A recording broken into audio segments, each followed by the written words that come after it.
আমাদের ভাগ্যে ছিল না, তাই আমরা পাইনি। কিন্তু না লাল কার্ডটা ওরা অনেক বছর অভিজ্ঞতা রেফারির, কিন্তু রেফারি কী বুঝে যে লাল কার্ডটা দিছে এটা আমরা একদম অ্যাকসেপ্ট করি না। দিন শেষে যে লাল কার্ড পাবে, লাস্ট ম্যাচে এসে লাল কার্ড পেয়ে গেল, আমাদের খেলাটা উঠে গেল। এমনি তো পারতেছিলাম না, তার মধ্যে আবার একজন লাল কার্ড খেলো, মাত্র 9 জন ডিফেন্ডে খেললো। সব কিচ্ছু বলার নেই ভাই, অনেক স্যাডে আছি। সমস্যা নেই, জিতলেও আর্জেন্টিনা, হারলেও আর্জেন্টিনা।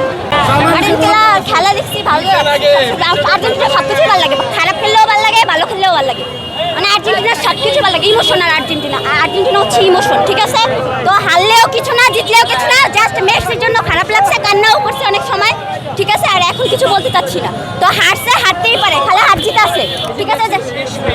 হ্যাঁ, এই শেষ ম্যাচ, এই জন্যই খারাপ লাগছে, এই জন্যই খারাপ লাগছে। কি জানেন তো, হারছি কেমন লাগবে? ভালোই লাগতেছে নাকি? হারলে কি ভালো লাগে? খারাপ লাগতেছে। আশা করি নাই যে আর্জেন্টিনা এরকম খেলবে, আমরা আরো বেটার আশা করছিলাম, বাট ওটা পারে নাই।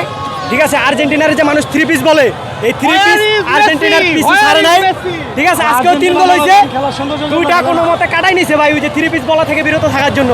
ঠিক আছে, বেস্ট অফ লাক, তোমাদের হবে 4 স্টার আর আমাদের হবে হেক্সা মিশন। বেস্ট অফ লাক, 30 আবার দেখা হবে ভাইয়া। আজকে কি আপনাদের হেক্সা মিশন কমপ্লিট? আমাদের কেন হেক্সা মিশন কমপ্লিট হবে? আমরা হচ্ছে ওই আর্জেন্টিনাকে নিয়ে আসছিলাম। ঠিক আছে, স্পেন ভালো খেলছে, আর আর্জেন্টিনা যা খেলছে এভাবে খেললে ওই 3 স্টারই থাকবে। ঠিক আছে, 4 স্টারের আশা করা বোকামি।